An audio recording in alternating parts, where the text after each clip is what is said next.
మీరు సూచించే మార్గం ఏదైనా దానిని అనుసరించడానికి మేము సిద్ధమే మహితాత్మ.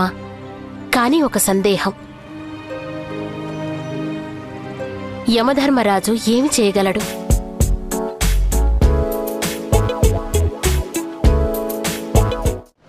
పాంచాల రాకుమారి, ఇక్కడికి రావడంలో మీ ఉద్దేశ్యం? నేను ఒక ప్రశ్న అడగాలనొచ్చాను మహితాత్మ.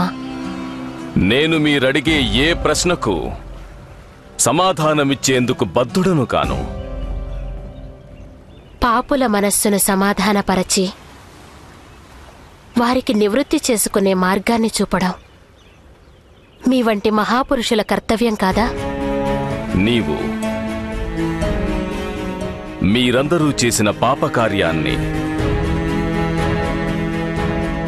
నివృత్తి చేసుకునేందుకు ఏ మార్గం చూపించగలను? ఇప్పుడు నా అర్ఘ్యాన్ని కూడా ఆ సూర్యభగవానుడు స్వీకరించడం లేదు. నా చేతుల నుండి జారిన జలాన్ని మా గంగామాత స్వీకరించడం లేదు.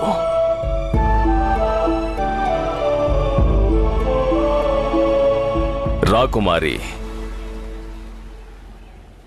మీరందరూ చేసిన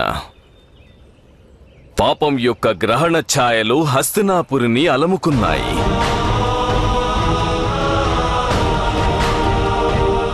మీ అందరికీ ఈ పరిస్థితిలో ఏ మార్గం సూచించగలను?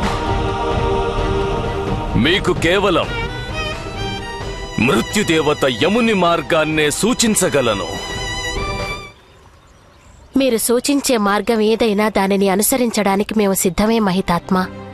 కానీ ఒక సందేహం. యమధర్మరాజు ఏమి చేయగలడు? యముడు మైలసోకిన మీ ఆత్మలను శుద్ధి చేయగలడు. అంటే ఇంత మహాపాపం చేసినప్పటికీ మేము శుద్ధి చేసుకోవడం సంభవమేనా మహితాత్మ? ఇంకొక ప్రశ్న అడిగేందుకు అనుమతిస్తారా మహితాత్మ?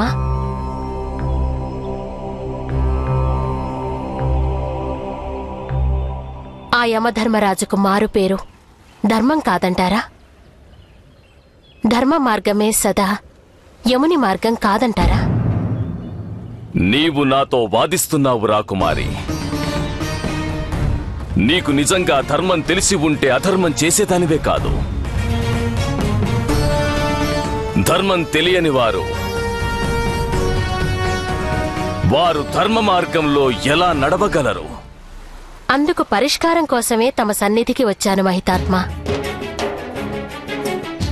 మరణం తర్వాత ఆత్మ శుద్ధి అవుతుందన్నారు. దానికి అర్థమేమిటి? జీవించి ఉండగానే యమధర్మరాజు మార్గాన నడిచేందుకు ఏదో ఉపాయం ఉంటుంది కదా. నాటి సతీ సావిత్రి నడిచినట్టు జీవించి ఉండగానే తన భర్తను యమధర్మరాజు నుండి ప్రాణాలతో వెనుకకు తెచ్చింది. అలనాడు మహర్షి ఉద్దాలకుని పుత్రుడు మహర్షి సచికేతుడు నడిచినట్టు జీవించి ఉండగానే యమధర్మరాజు మార్గంలో దీనికేదో ఉపాయం ఉండవచ్చు కదా.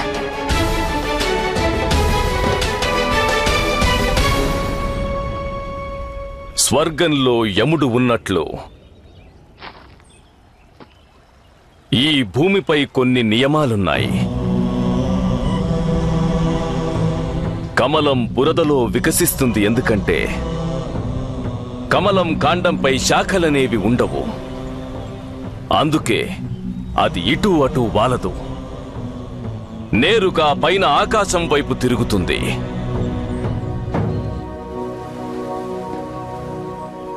నియమమనేది ఇలాగే ఉంటుంది. మన జీవితాన్నంతా నియమాలకు బద్ధం చేయక తప్పదు. జీవితాన్ని తపస్సుగా మార్చుకోవాలి. మేము మా అందరి జీవితాలను నియమాలకు బద్ధం చేయలేదని ఎందుకు భావిస్తున్నారు? తపస్సుగా మార్చుకోలేదని ఎందుకు అనుకుంటున్నారు? మీకు నా సంస్కారం పైన అవిశ్వాసం ఉండవచ్చు, అది నేను ఒప్పుకుంటాను. కానీ కురువంశ సంస్కారంపై మీకు విశ్వాసం ఉండాలి కదా. వృక్షం ఎప్పుడూ నదీ తటంపై పెరగడం సులభం అవుతుంది, కానీ మరుభూమిలో, ఆ జలహీనమైన భూమిలో, దయలేని సూర్యుని వేడిలో అక్కడ ఎదగడం వృక్షానికి తపస్సు వంటిదని భావించాలి. అలాగే నేను, నా భర్తలు ఇటువంటి కఠిన పరిస్థితిలోనే ధర్మాన్ని పాటిస్తూనే ఉన్నావు మహితాత్మ.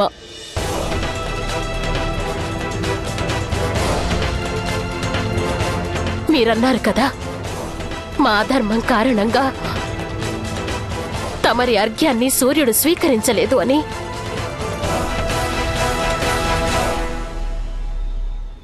కానీ ఇలా కూడా జరిగుండవచ్చు కదా మహితాత్మ.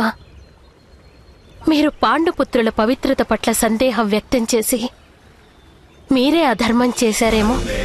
సూర్యనారాయణ ప్రభో, నిజంగా నేను, నా భర్తలు సంపూర్ణంగా నిర్దోషులమైతే నీవు ఈ అర్ఘ్యాన్ని స్వీకరించాలి.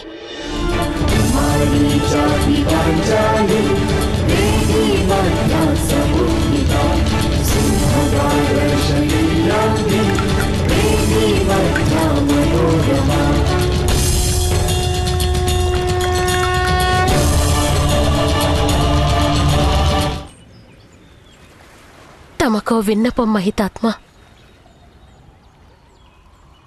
మీ పాండుపుత్రులను మీ ఆశీర్వాదానికి దూరం చెయ్యకండి. బాహుపరాక్, బాహుపరాక్, పాండుపుత్రులు విచ్చేస్తున్నారు. ప్రణామాలు పితామహ. ఆయుష్మాన్ భవ. మహారాజా, కొద్ది కాలం క్రితం వారణావర్త భవనం అగ్నికి ఆహుతైన కారణంగా మేము అక్కడి నుండి తప్పించుకున్నాం.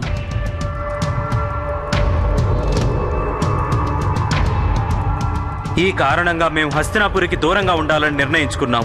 ఆ ప్రమాదంలో మేము మరణించామని అని భావించి మీరు సోదరుడు దుర్యోధనుని యువరాజుగా ప్రకటించారు. కానీ ఇప్పుడు నేను మీకు రాజ్యానికి సేవలు అందించడానికి హస్తినాపురికి తిరిగి వచ్చాను.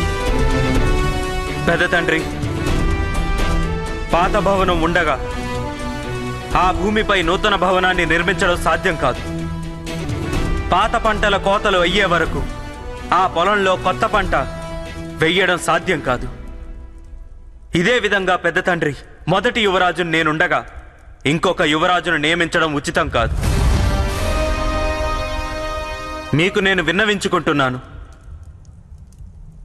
మా సోదరుడు దుర్యోధనుని యువరాజ పట్టాభిషేకాన్ని రద్దు చేయవలసిందని. నేను అవశ్యం అగ్రజ యుధిష్ఠిరా.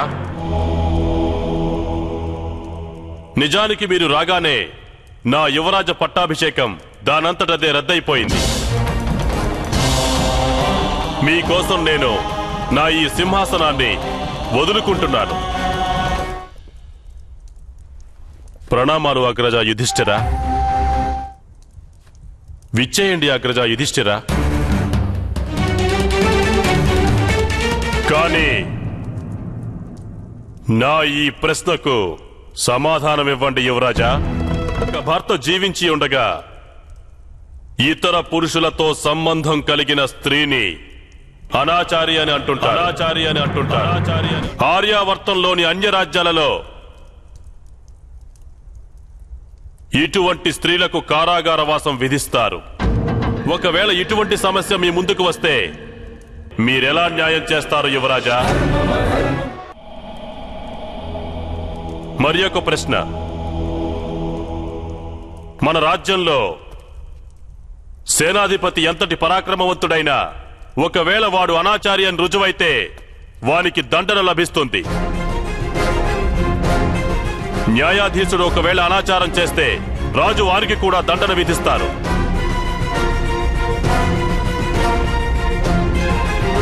ఒక యువరాజు లేదా యువరాజ పత్ని అనాచారం చేస్తే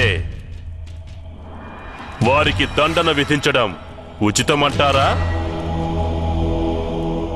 కాదంటారా? సర్వాధికారాలు గల ఈ స్థానాన్ని అనాచారి అధిష్ఠించడం ఉచితం కాదు.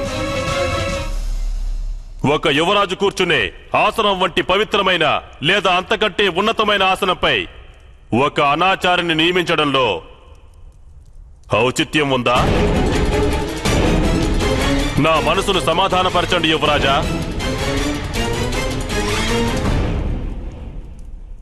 ఆ తర్వాత మహారాజా మీరు న్యాయం చెయ్యండి. నీ ప్రశ్నలకు నేను సమాధానం ఇవ్వగలను సోదర దుర్యోధన. ఈ ఆవశ్యకత లేదు యుధిష్ఠిరా. ఈ క్షణమే నిన్ను నీ కుటుంబాన్ని ఈ రాజ్యం నుండి బహిష్కరిస్తున్నాను. ఐదుగురు పురుషులతో సంబంధం కలిగిన ఈ స్త్రీ స్వయంగా ధర్మం తెలుసుకోలేదు సరికదా. తన భర్తలకు ధర్మం నేర్పే అవకాశం లేదు.